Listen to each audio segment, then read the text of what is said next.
Hello, everybody. Welcome. Hello there. Welcome to History Matters, and so does coffee. Today we are talking, as advertised in advance. The topic is Democracy in Action, ? What do we hear during hearings? Obvious reasons for this, but because of the hearings going on this week, it led me to think of a number of other things. So we'll be looking at hearings of various sorts and asking some questions this morning.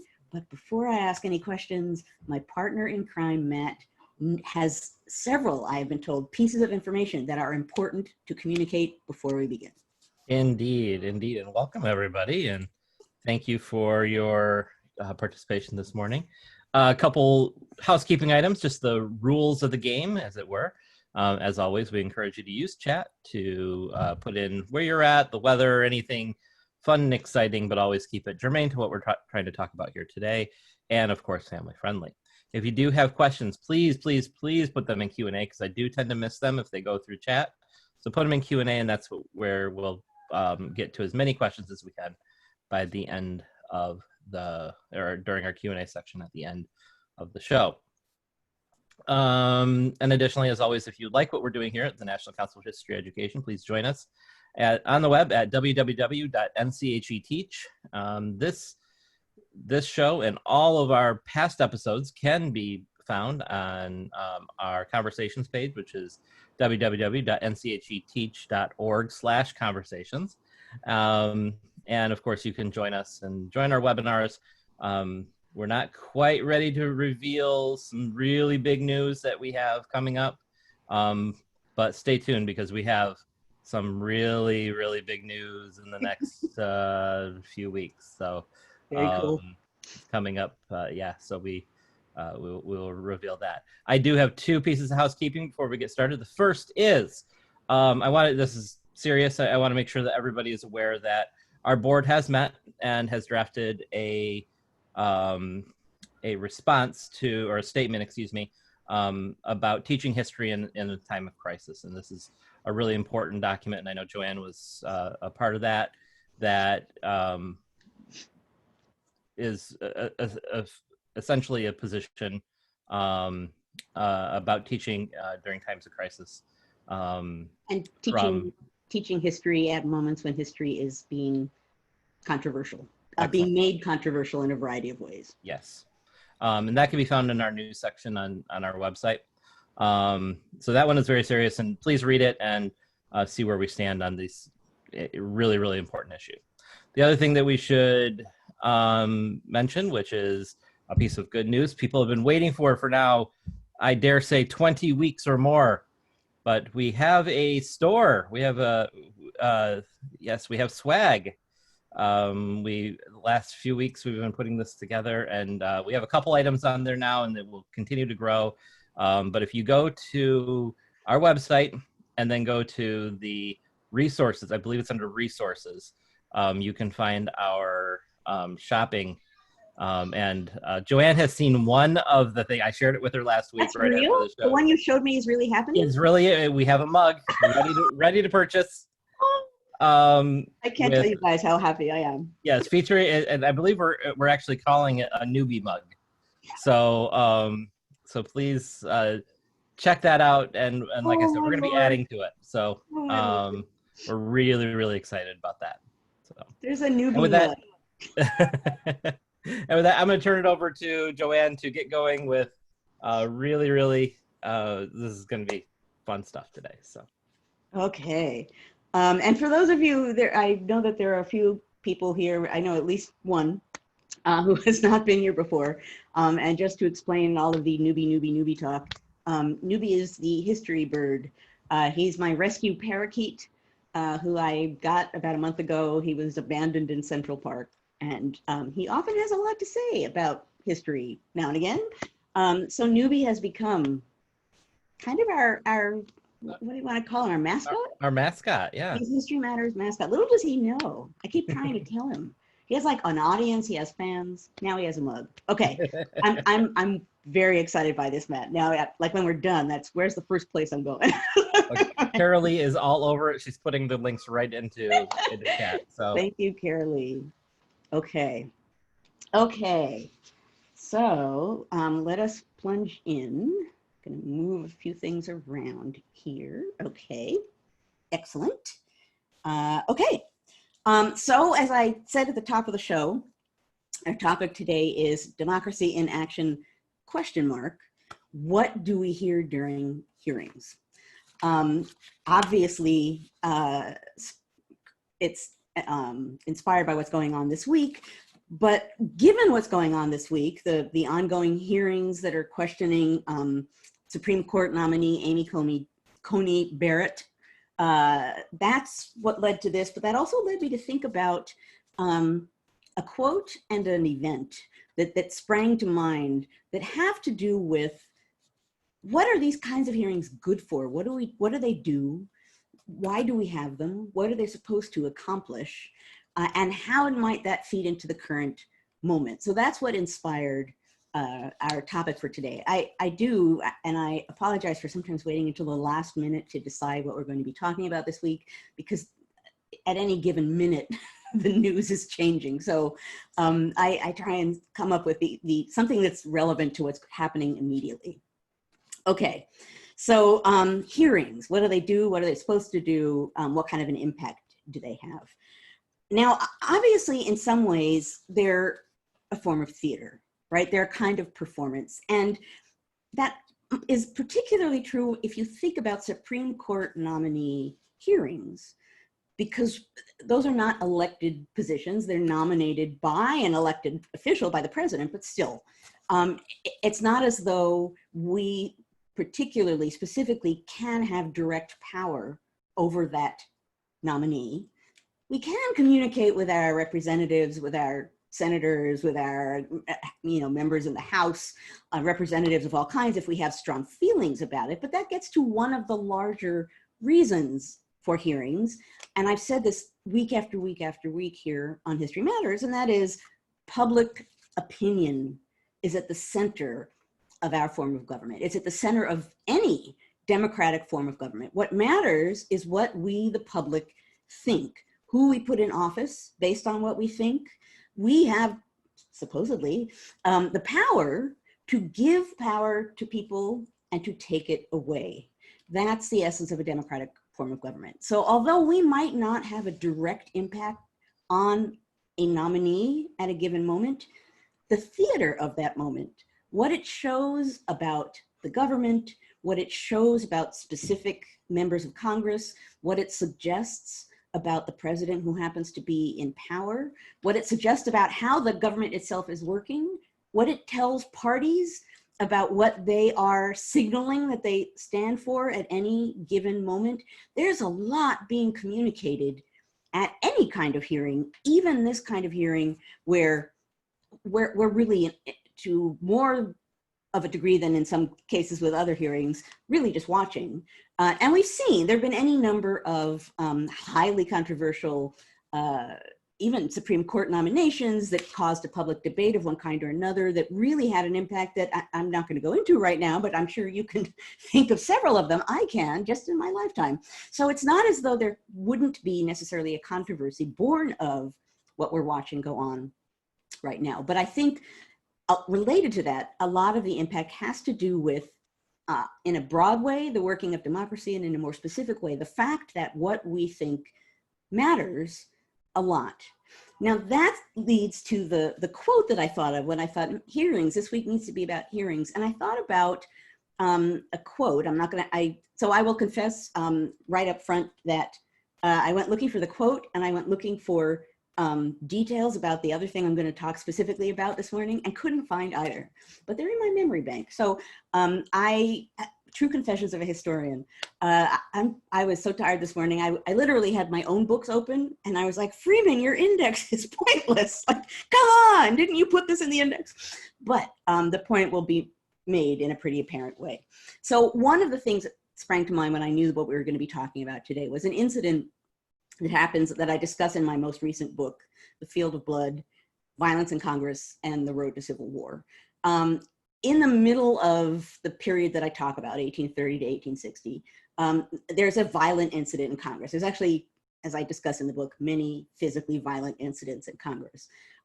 This particular one, immediately someone says, we need to have an investigation. We need an investigation. Let's get an investigation going so we can investigate what happened and really get to the heart of it. And someone stands up. This is why I don't have the name, which makes me a little crazy as a historian, but the facts are right. Someone basically stands up and says, why are we having an investigation? We know what happens during these investigations, and they're private. They're not public hearings. They're private investigations. They're done in a committee room. They're a full hearing and people testify, but they're not done in front of the press. Why are we doing this? We know what happens again and again during this kind of investigation. We name the investigation. We put people on a committee to be in the investigation. They go for weeks. People testify. It's a whole rigmarole. And at the end, they come up with suggestions which are generally ignored and nothing happens, right? So this person is making a good point, and one of the kinds of points we're talking about this morning. Why? Why do this if there's no direct impact? But the answer to that is part of what I just suggested a moment ago, which is when you do that, when something horrific happens or something big happens and you say, let's have a committee, let's do an investigation, even if it produces nothing, it's showing the public or suggesting to the public the working of government in action. The process has been taken in hand, the problem has been taken in hand, the nomination is being taken in hand. In other words, it's a way for us to see government in action. Now, depending on how that action is going, that can have positive or negative implications, but regardless, part of what is happening here is that the government is working, we're seeing it work, and we're drawing a variety of different kinds of conclusions based on that performance. Now, normally, under normal circumstances, there's a lot going on behind the scenes, and particularly in the case of a Supreme Court nominee. So, in this case, in normal cases, there would be vetting of the candidate. There would be reading over in great detail a candidate's record of what that person has done in office. There would be interviews with the candidate. There would be any number of things which take a long time. That would be part of the process, and we would not necessarily, as the public, have access to that. That would be happening behind the scenes, but we would assume that's all happening behind the scenes, and that's part of the process of vetting a candidate. The problem with the current moment, of course, is that it's being rushed so quickly that we don't know what's happening behind the scenes or not happening behind the scenes. And that has an impact too on what we think about government, what we think about the process of government. Now, what's interesting, as someone who works on early America, for the most part, the late 18th and early 19th century, what's interesting is to look at some of those moments when they're acknowledging the fact that public opinion matters and that for a government to be democratic, the public have to be in on the process and have power. And a great example of the realization of this, but not the carrying out of it, is I don't want to call it a convention, a meeting, a public meeting of sorts in New York. And this is the other thing that I could not find in my book or in any of my articles, but it takes place, I want to say like in 1802 in New York City.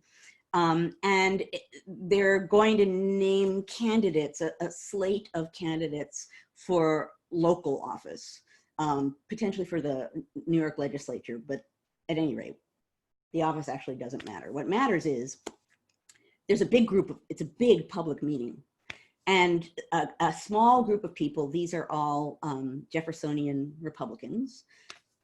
They convene the meeting, they control the meeting, they stand up, they talk to the public, and then they say to the public, okay, let's have a vote. Here are the candidates. We want to hear what you think of the candidates. Let's have a vote. We will take in the counting. We will go back behind the scenes. We will put it all in order. We will come back and we will announce the slate of candidates. Now, this happens, right? There's voting, there's like registering of things. There's like, they go back to figure out supposedly who the slate of candidates is going to be. What the public doesn't know is that a group of Jeffersonian Republicans met in private before this point and decided the slate of candidates. It didn't really matter what the public said. They were going to emerge from this meeting with the slate that they wanted.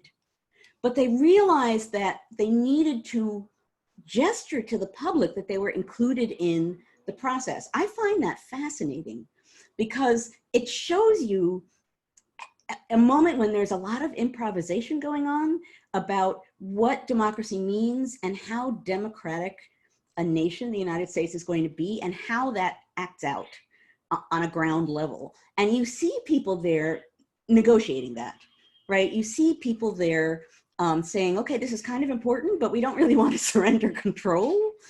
So they have a sort of compromise position that takes the meaning out of that meeting, but sort of gestures towards its significance. Newbie has just started quietly singing to himself, I will mention, regardless of the mug. Anyway, so my point here is that part of what matters in these hearings has to do with the fact that there is a performance, the nature of the performance, what's happening in it, who's talking in it, what message is being sent in it, the impact it might have on partisan politics, and what it says to the public on, you know, politics at this moment, and again, what each party stands for, and sort of what's going on and what do we think of it. I want to repeat, and I've said it already a number of times this morning, but I'm going to say it again because I think it's tempting to dismiss this at this particular moment in time. These things happen to a large degree because we, the public, matter. And I think particularly at a moment when things are up in the air, things are being changed on a sort of minute by minute basis, it doesn't necessarily feel as though the public has a lot of impact. Things like just the right to protest are being complicated. Even the way that the press operates is being questioned. And in so many ways, it's easy to look at this moment and say, why bother? Just why bother? Why care? Why engage with any of this? Because basically, what I think doesn't really matter at all. How is it going to have an impact? And my short answer to that is, once you've gotten to that point, you've surrendered, right? Once you've gotten to that point, you've basically said, okay, whatever. I'm going to step back. I'm going to just allow whatever happens to happen. And although that feels like you're not taking action, you are, right? You're basically allowing things to happen regardless of whether you like them or not. So part of what I'm saying and part of what I'm explaining here at the hearings is that even if it feels as though we can't say a lot or do a lot about it, number one, saying something matters. Making a public fuss, having something to say matters. It might not matter with this nominee. It very well could matter to the political process, to partisanship, to what the nominees are saying, to any number of things. So don't, if there's one thing that week by week, I suppose I come back to in one way or another, directly or indirectly, and it goes back to the first time when we met, when I talked about contingency. And I talked about the fact that it's very easy to say, oh, well, everything's been decided. I'm out. I don't need to think about it. Or, you know, to say, it's going to be fine in the end. I don't really need to focus. Neither one of those things is really accurate. And that in a moment of contingency, what you do matters in ways that you might not be able to predict. All of that is a way of saying that although some of what we're seeing now is theater, it's important theater. It's theater that matters. It's theater about the democratic process. What matters is the content of the process, right? What is it? What are people saying? What are they doing? What does it suggest? What are they not doing? What are they not saying? Newbie. What does that suggest? I agree with you, Newbie. Like, this is so important. Thank you for weighing in. The larger point, and I actually wrote it down on a piece of paper so that I would say it in a direct kind of a way. Acting like a democratic form of government isn't the same thing as being a democratic form of government. And by that, I mean, we can watch the process of acting like a democratic government, but for it to be democratic, we need to matter. We, the public, need to be involved and engaged. What we think needs to be a part of the process. And if we're not being welcomed in, we have a right to find ways to express what we think and to encourage others to do the same. So I suppose it's a theme I come back to again and again. But despite the fact that some of this is theater, it's important theater it's representative in many ways, theater, and it is the performance of democracy. The question we need to ask ourselves is, what's the content of the performance? What does that performance mean? What do we think about it? And what does that suggest we need to do? Okay, I think, oh, there was actually, I forgot one little bit here. It's a good thing I take notes, guys. The one other thing I wanted to mention and that I wanted to connect to hearings is actually presidential debates, right? There's another case in which there's a performative aspect of that that really matters, right? And being televised is at the core of that. But what's interesting about that is typically those moments are not staged by the candidates, right? In the long view, when you look at televised debates, they're staged by, you know, the League of Women Voters or a committee that's organizing these debates. They make sure that things are equal. They make the big decisions and the candidates come in and agree and debate. We're in a different kind of moment now where people are staging things for themselves, so that instead of being what the original people who first began staging these televised debates, what they wanted was people, candidates, to get up before the public and show the public who they are by engaging with each other. How do they deal with stress? What are their arguments? How do their characters compare? How do they express themselves? What do you personally think of them? These sound like really superficial things, but they're part of what you get from watching the debate process. Now, of course, the answers are highly significant too, but the debate itself is important. So, you know, I went looking this morning when I was preparing for this on commentary, just in general, about presidential debates, not even necessarily about today, but some having to do with what's going to happen today. And the point that they made again and again is that the point of these, they're supposed to be for us, not the candidates, right? These debates are intended to be useful to us, and they should be geared and structured in a way that will be useful to us, not in a way that will be useful and comfortable for the candidates. And any number of people, there are a number of them who have been involved in many presidential debates. This was a point they came back to again and again, which is related to what I just said about hearings. Particularly in the case of presidential debates, we are the point of that, because what we think matters. And the fact that it's happening at all shows that the way in which it's happening says a lot about what's going on behind the scenes and the political moment that we're in. So I wanted to stress that because I think there are so many norms being violated in a variety of ways at the current moment that it's easy to forget basic facts, like the debates are for us, not for the candidates. Like the hearings, the reason we can see some of these is because they say something to us that we need to know and that can shape what we think and what we do. I think it's easy to forget that.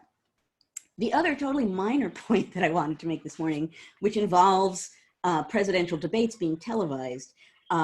So a couple of weeks ago, I moderated a panel on the history of presidential debates for the American Historical Association. It's online for those of you who are interested, before the first debate.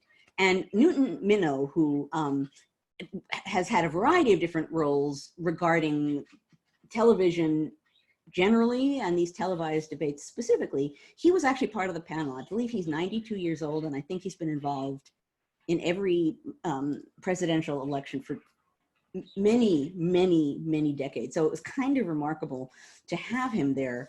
And he was one of the people who stepped forward and said what I just repeated to you, which is, look, the point of these is for the public to get a sense of things, not for the candidate to stage a thing, but for the candidates to stand up on equal terms before the public and show them individually and in comparison with each other what their character's like, in addition to what their thoughts are.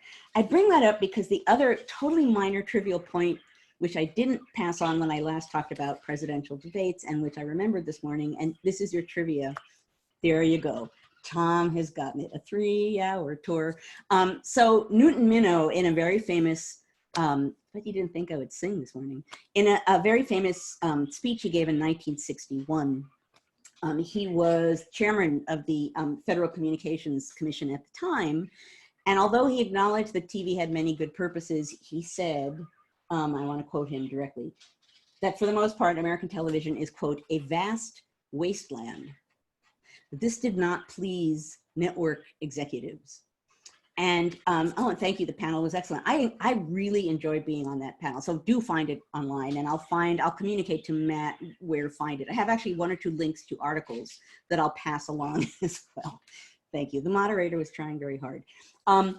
So the trivia is that the minnow on Gilligan's Island, the name of the ship, it actually was a way of poking fun at Newton Minnow because the television folk were angry that he declared television a vast wasteland. So who is it? Tom was the one who said that. So yeah, you did not think I would sing or that Gilligan's Island would come up this morning, I know.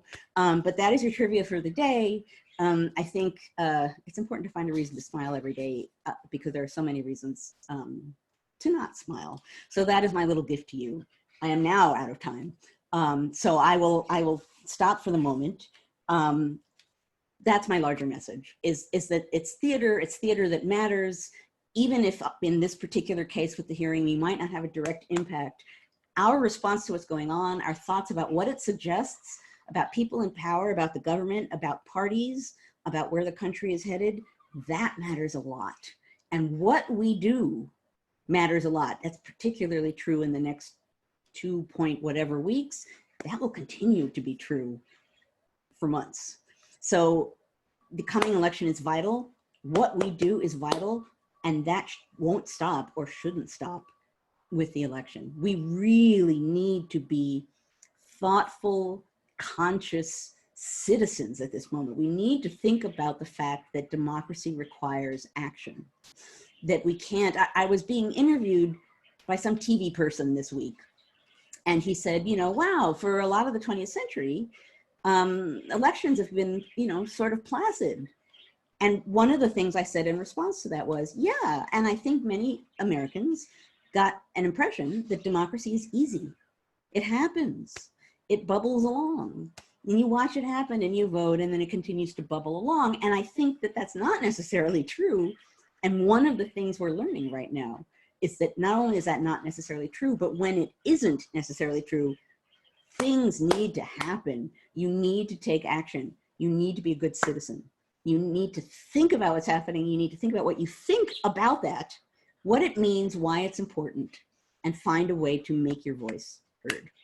Okay, I just vented off, but I obviously feel really strongly about so many things that I talk about on Thursday mornings, but the fact that this is a moment when democracy and citizenship are under a microscope being evaluated, and our response to this evaluation matters. I can't say that enough. Okay, now I will stop. Francesca says, yeah, the professor and Marianne. I am indeed, I suppose, the professor on the minnow. I didn't say that during the debate. Okay, I will now stop. Back to Matt. We can actually have a discussion and answer questions. Yes, we'll have to save our conversations for our favorite Gilligan's Island episodes for the after party. So I'm looking forward to that. Can people hear Newbie? Yeah, we can hear Newbie. Okay. Oh, yeah, wait a minute. As always, I forgot. Okay. I do 28 weeks and I still every week forget to so for those of us who are new, every week, remarkably, I find a mug and that relates to what I'm talking about and reveal it after my comments. And I've only repeated mugs a couple of times, which is frightening. And a few people have been kind enough to send mugs in. This is a mug that was sent in, and someone's going to have to step forward and fess up. It's a great mug, but I don't know who sent it. All I get is from NCHE, a box with mugs. So I don't know who to thank.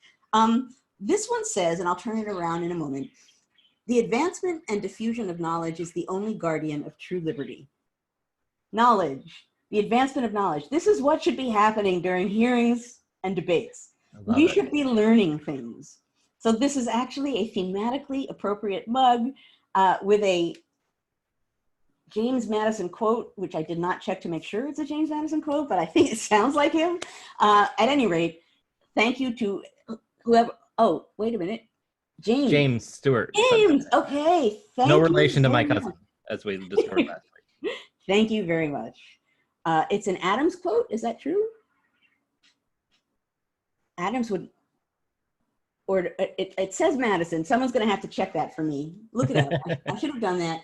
The advancement and diffusion of knowledge is the only guardian of true liberty. Look it up and tell me. I always do that before quoting things. So now you guys, this is how much I trust you. I did it without checking. But it is a fabulous mug. And it does say a lot about what should be happening right now. So, okay. It makes my dad joke background that much more insignificant. Well, and that is the other thing for those of you who are new.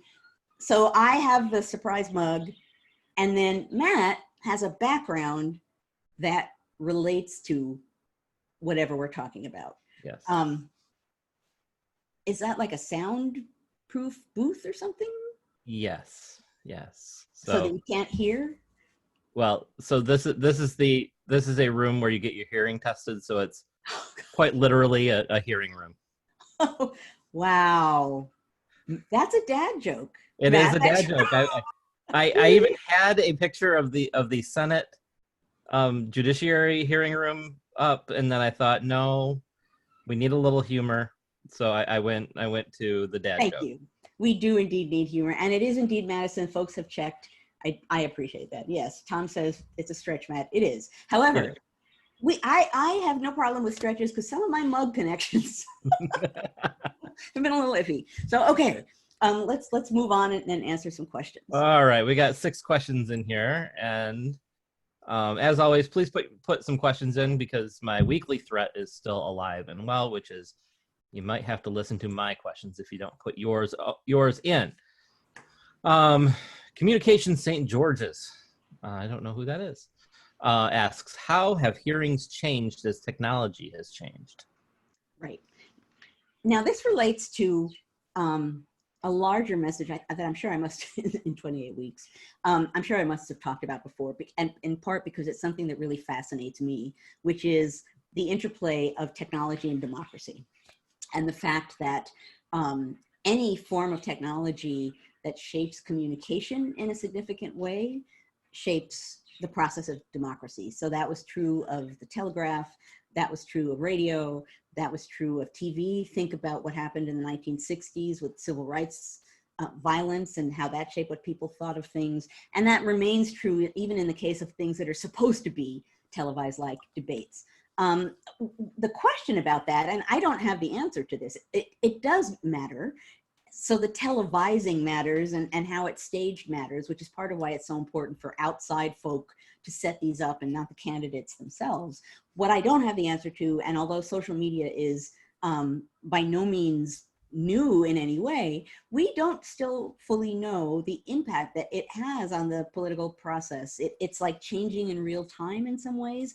Historian brain is really fascinated by that. You know, so historian brain says, wow, like social media did X, or now what's going to happen? This happened on Twitter. Joanne Freeman, American brain, is alarmed. But historian brain is really interested. And historian brain, which is the brain that should be answering this question, is I don't know how this new-ish form of technology will shape what's going on. The impact that it has, for better and worse, is its immediacy and the speed and the siloed manner in which it can spread things really quickly, no check at all over the place. And how do you check that? How do you rein it in? How do you counter it? And we're you know, all you see now is arguments about what's allowed or not allowed on these sites and who should be filtering it or not filtering it. And we're still in the process of determining that. So I don't have the answer to how right now social media is going to have an impact. It will, and I think we're still discovering how it is. So I won't even weigh in on looking ahead. I'll happily sit here and watch with you and be alarmed on the sidelines. Dave asks a question, which is it should justices be appointed for life, which is sort of a a question that pops up fairly often. So I'm going to tweak this just a little bit, and hopefully with everybody's permission, which is, could you talk a little bit about why the founders wanted justices to be appointed for life as opposed to a shorter term, and maybe what that good behavior is in your mind, and from a historical perspective? Well, one of the, so when we're in a moment where saying the founders thought or the framers thought is charged, because the fact of the matter is, you can't go back in time and legislate or make judicial decisions based on this originalist idea that the founders thought exactly this and this is what we must do. On the other hand, in this case, they were thinking about checks and balances and the balance of power. What you can say is that in crafting the Constitution, what the framers were thinking about was, where does power go? How does it flow? And how can we check it? And who has it at any given moment? So it's in that effort to create that system of checks and balances. And in their mind, justices having lifetime appointments means that they're not subject to democracy in a way, right? They're not subject to the whims of elections. They're put in place, and then they supposedly can stand back and offer impartial justice. Now, it is also true that these appointments have been politicized. This is nothing new, right? And you can go all the way back and see, Thomas Jefferson sort of smacking at particular justices he doesn't like. Adams putting justices in place that agree with what he thinks. It's not a new idea that they're politicized, but the idea that they are removed from the electoral process to some degree, they're linked to presidents, but still, that's supposed to enable them, if they so choose, to be impartial, and removes them from the need to appeal to the public, right? That despite all that I just said about the fact that we matter, there's a case in which Supreme Court justices are supposed to be able to think about and come up with impartial justice. And we have seen at different moments, people take one side or another, justices take one side or another that doesn't necessarily agree with what we would predict. That's the point of it, is to remove the Supreme Court from the, what do I want to call it? The furor of, the sort of waves of democracy. So that's the thought behind it. Life appointments during good behavior, which is important too. Mm-hmm. Yeah, I spent a little time looking up the good behavior and what judges have been impeached for under that term, and it's fascinating. It's fascinating stuff. Tax fraud and all kinds of drinking on the bench was one of them. Just fascinating. Actually, you mentioned this idea of originalism, and so Francesca asked, "What's your view of originalism?" And I obviously have my opinions about that, but what are your thoughts? Well, do you want to expand on that any further than what you already have? Well, I will say briefly, we don't know precisely what the framers thought. Madison took the very careful notes that he took of how the Constitution was crafted, of the debates, because he thought that process was important, and he wanted it documented in case others wanted to go through that kind of process in other nations someday, and maybe it would be helpful. So that the fact that he was doing that shows some of what he was thinking about the process and its importance. But the idea that you can go back and decide what you think James Madison thought several hundred years ago in a totally different place, with everything talking about differences, technology, the nation, it's impossible for me to name the number of ways in which that's a foreign climate, that you can go back and assume that you know what he thought, and that what he thought at a moment in 1787 has a direct reference to what's happening right now. I think that's, in a way, that's a version of what people do with founder quotes, which is they pull them out of context and they say, James Madison, which is why I should have checked that quote, which is, they'll find a quote and sort of cherry pick. Madison agrees with me, see? And the quote's out of context, it meant something different. The word democracy means something different in the 1790s than it does today. So most historians have a problem with originalism because we know as historians that the meanings of documents change over time. The Constitution is the bedrock of the United States, right? It matters that it's there. I'm not saying we should dismiss it because what the heck does it mean? It matters. But the idea that there's some absolute, decisive, unchanging truth at the center of it, that has not been true from the beginning, right? I mean, the fact that Hamilton and Jefferson were arguing about whether the Constitution enabled the creation of a national bank or not. Hamilton was at the convention and he's debating it, right? There's never been a moment when people thought it was an absolute unchanging document, and there's an amendment process in it for a reason, because the assumption was it's going to have to change. And Matt, you add on. No, I totally agree. I think that's, one of the things as a history educator, one of the things I always am interested in is this concept of presentism, and how we project our own values on the past. And so for me, this idea of originalism sort of is really rooted in that concept, right? That we're trying to translate a world which Joanne, you have said in the past, like Hamilton would be just like astounded the fact that there's, with like TV and phones and these, these technologies that, and so I think it's deeply problematic to try to project those things into the past. But I'm always reminded of, as you point out, you want to make sure to check these things and check the context. So I am reminded of Abraham Lincoln, who did ask us to not believe everything that we read on the internet. So that is extremely helpful. Nobody? Everybody seen that meme? Okay, moving on. And I do want to acknowledge Donna asked a very similar question.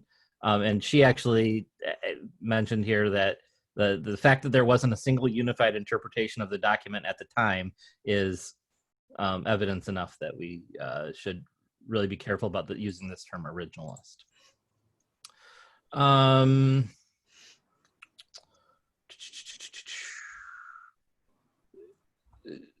Ashley asks, the hearings always have a tone of campaigning, particularly in previous years when there was bipartisan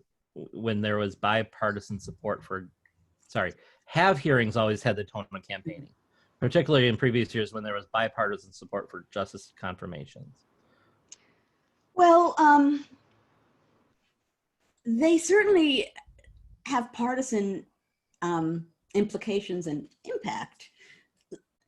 Now is a particular kind of a moment because we're so close to an election, that the partisan implications have a whole new layer of significance, which is why this might not be the ideal moment to have this kind of process going on. So I would say, the court and court nominations are partisan. They don't always necessarily seem like campaigning. Right now, they do for a good reason, which is, in a sense, that's what this relates to, is a campaign. The timing of it matters. But I guess the more important point is these appointments are partisan and have always been partisan. The question is, what does that mean? How does it play out? And the timing of it. Yeah, and I just reminded of so many,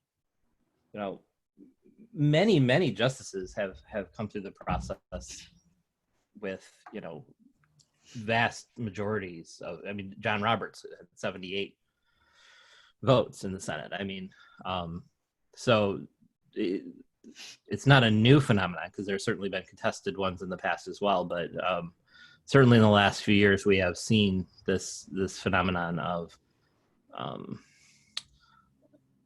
even stronger partisanship associated with our especially our Supreme Court justices. Let's see. Carolyn asks, could you comment on the importance of what section of the country nominees came from in early Supreme Court nominations?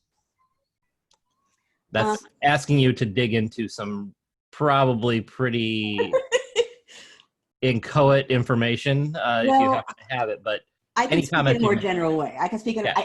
I can't, I wish I could. I can't march through justices and be like, look, 5 came from the South and 2 came from New England. But what I can say, and that's an excellent question is that it mattered enormously. Any appointment of any kind, it mattered enormously, the section of the nation they came from, because at that point, you know, what we now take for granted, which is the Union, wasn't being taken for granted.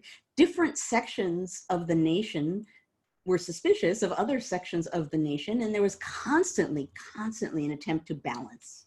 You know, and this was actually true even if you look at the appointment of generals during the Revolution, right? You have someone from one state, you better have someone from another state. And if you have someone from the North, you better have someone from the South. So this idea that the national bonds were fragile and that you needed to think about that in making appointments of any kind, that certainly was weighing in. Related to that, and interesting, you know, if you think about presidents, there are so many Virginian presidents, right? If you think about the Adamses are the ones of early presidents who are not from Virginia, and they're the two one-termers. And I think there are a number of reasons for that, but one of them I think has to do with the fact that Southerners, and I talked about this, I don't know if it was last week or the week before, there's a Southern tradition, you know, swilling the public with bumbo, you know, this idea that there's like a campaigning component and a popular engagement component to Southern politics that the North was less comfortable with in some ways. I think that matters somewhat. I don't think I can point to that and say that is why there were all of these Virginian presidents. But my larger point here is sectionalism matters. And at the founding era, the balance mattered. I think nowadays that's more complicated. And I think nowadays sectional divisions to some degree matter less than state identity and obviously party loyalty. All right. I see that, I want to just read the point here. Here we go, Anissa, I hope I said that right.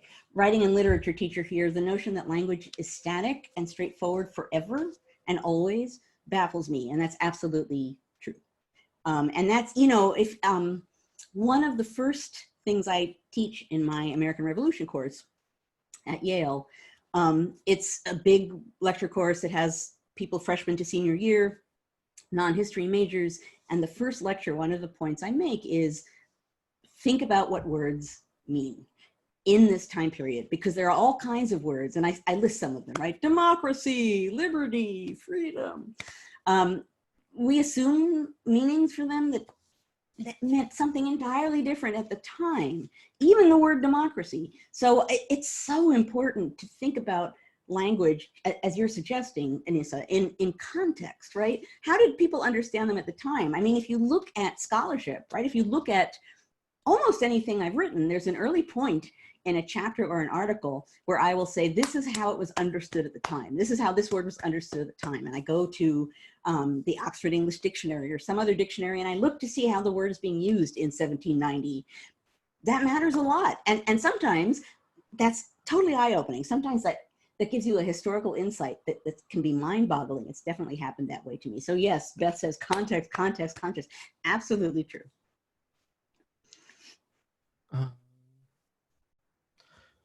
Tom wants to know if any stories from the 18th or early 19th century Senate confirmation hearings stand out in history. I'm sorry, repeat that. Any stories from and the answer may be no.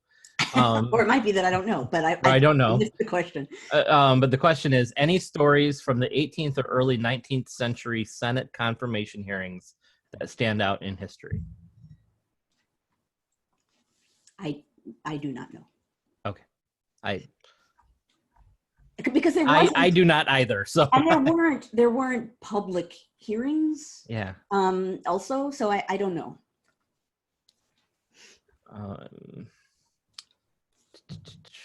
So actually on that, I'm going to ask, I'd be a little self-indulgent here and ask a question, which is, so when, correct me if I'm wrong, but the Supreme Court originally really just didn't hear a lot of cases and it was Marshall, right, who sort of started this idea of judicial review.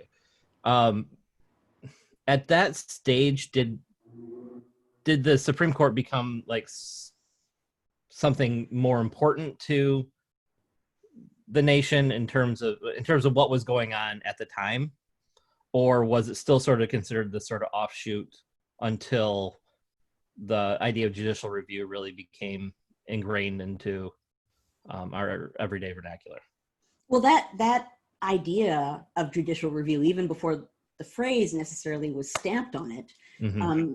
that decision, the Marshall decision in the early 19th century, Marbury versus Madison, that very much like established the idea that the court had that role, and it's a more activist role. And as you're suggesting, Matt, before that point, the court had wasn't unimportant, but it was less intimately involved Mm-hmm. in I don't want to say the legislative process, but that's, I'll use that as a shorthand. It altered an understanding of the balance of power between branches of government that's significant. Some people, yeah, I see that Tom mentioned it. Some people were comfortable with that. Some people were not comfortable with that. Again, that gets back to this idea that what did the framers really think? Not only were they not sure what they thought, I should have said this point before too, there isn't one big blob of framers who all agreed about anything. Mm-hmm. And if we suggested that to them, they would laugh at us. But yeah, I think that changed the balance of power. I think over time, as with any kind of change like that, the meaning of that became revealed over time. And that's really helpful to think about, as especially for those of our teachers, folks out there who are teachers who tackle this and really, I think the 2 points you made there, that there is no such thing as a monolithic founder Blob. Group. Blob. You called it a blob. I'm calling it monolithic. But yeah, I mean, like there is, this sort of stereotypical founder, but also that, the balance of power when judicial review came into into really power, for lack of a better word, it was significant because it changed us from a bifurcated system to a true three branch. Or am I misreading that? No, I was just going to say, I was going to refer to last week. Mm-hmm. When I talked about ways in which a party losing power can grab onto power. And remember, I named 3 C's, and one of them was courts, right? It was classroom, courts, and I'm forgetting the 3rd C. Someone can pitch in here. But at any rate, courts was a crucial one. Mm-hmm. That you control that culture. Thank you. Look at you guys. You passed the quiz. Culture, classroom, and courts. Yes, indeed. That kind of control and how you get it and how you exercise it and what you do with it and what it means at any given moment is a kind of power that came to have different meaning, and judicial review is a way in which that meaning changed significantly. So Becky, maybe this could be our last. I don't know. We're getting a little bit short on time, but I don't know if this will be our last question or not. But it's a good one. Becky mentions, okay, we can't vote when it comes to these hearings. Like, we can't vote. So why the hard sell? And I think Becky is probably referring to the current nominee. However, I think historically, as you mentioned, this idea of bringing folks, at least showing that you want to hear from them is part of it. But so then where does this sort of hard sell come from? And well, I think that relates to the point that we matter, and the hard sell is a partisan sell. Mm-hmm.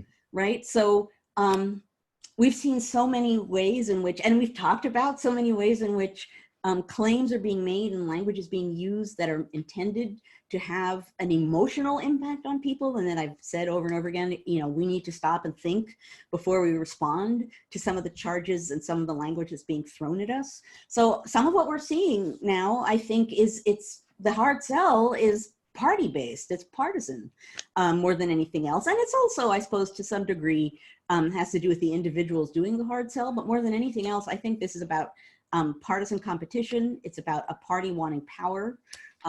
That's what it's about. I mean, it's about hard sell is a good way of putting it, because it's about brass tacks, crude, absolute power, period. That's what we're looking at now. It's not even like, we have a campaign coming up, an election coming up. Let us shape the debate. It's just this is about power, who has it, who doesn't, bang. So it is indeed a very hard sell. And we do have time for one more, so I'm going to ask Melissa. Melissa asked several questions here, but and I know you're very reluctant to answer these what would kind of questions, but Okay. But I like this one because it's a little bit different. Okay. So let's use this as our last question, which is, would the founders care about how we're doing today? Ooh. Okay, yeah, so it is true that I tend to not answer those questions, partly for the reasons I just said, right? I don't know. But if we're playing the game of my getting to like answer this as though I might know that, well, this gets back to the fact that there is not a founder blob. Mm-hmm.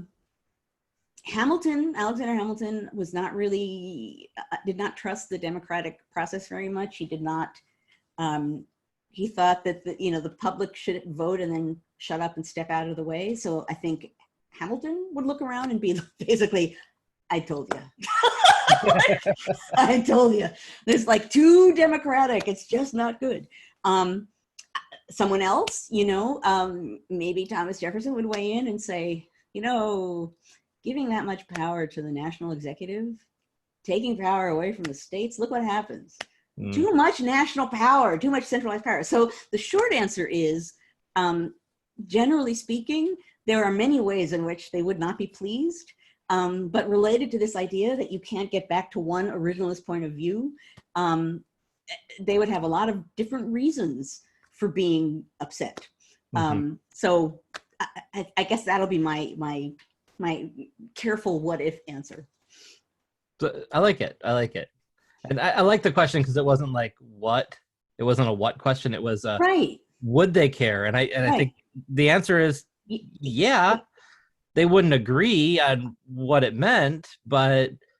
And this is the thing to think about. And thank you, Matt, for moving in that direction. One of the things that generation did do well was they thought about posterity. Mm-hmm. They worried about posterity. Now, some of that was a selfish concern. They worried about how they themselves would appear in the eyes of posterity. Mm-hmm. But they also were thinking about posterity in just what they were doing. What will be the long-term impact? And that's a thing which we really don't do right now. And very few people are doing it. And boy, does that matter a lot. So the founding generation, would they care? Would they be appalled? Yeah, they would care a lot. And that's one of yet another reason, not just about what's going on and what it would or wouldn't prove about what they think, but in that larger way too, that who's thinking about posterity, who's thinking about the process, that too, I think they would care about what this suggests about that. I think that's an excellent point and a good place to end for the day. So let me say my spiel and then I'll turn it over to Joanne to close out the day. Okay. Again, we've put a couple things in chat. Or rather, Carolee put one in, I put one in. We put in a link to our statement. If you would, please make sure that you read what our board and organization think about the direction of history and history education in these times. And also, please go to our new store, and we're going to keep adding stuff. We're really excited. This literally went live yesterday, so we're kind of excited to see how this all goes. I'm very excited. And as always, if you like what we do here, please join us. Follow us on Twitter, follow us on Facebook, and join the organization.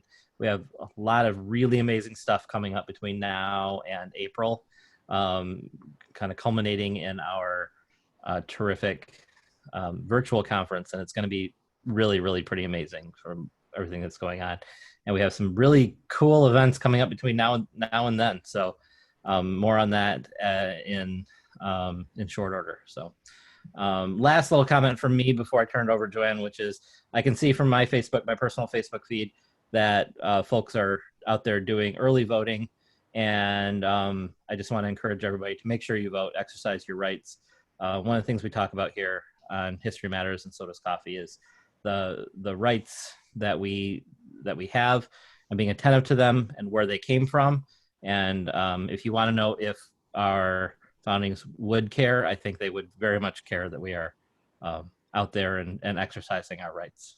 too. And I will close by echoing that and linking it a little bit back to today and other weeks. But indeed, you know, one of the themes we come back to again and again on Thursday mornings is the fact that our involvement matters, our engagement matters, that things are contingent. As a historian, you understand that, and it's important that we understand that as Americans, that democracy doesn't go of itself, and that being a good citizen matters. So I know in a sense, it can't be said enough that we need to vote. On the other hand, it's being said a lot.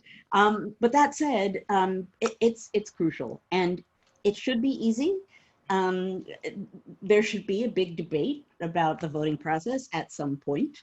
That will not happen before this coming first week of November. But I will say, as I say every week as well, thank you for joining me here. The fact that we have these conversations, that we engage in questions and answers, that we talk about these things, that we dig down to see what they mean and what they have meant, I think that's really important. That's why we're all here. So thank you. Oh, and actually, Nancy just raised a point too. The census deadline is today. It's really easy to take part in the census. It takes a minute. You can do it online. So that will be yet another thing. Vote and go ahead and register yourself within the census. So anyway, take heart, be firm, stay safe, and I will see you all in a week. And for those of you who are new, what comes now is what we call the after party, which is no longer filmed. So we turn off the camera, but we stick around and have a less formal conversation, as though that was a formal conversation, but even less formal conversation about a range of issues. So if you want to stick around, please do feel free. Thanks, everybody. Have a great week.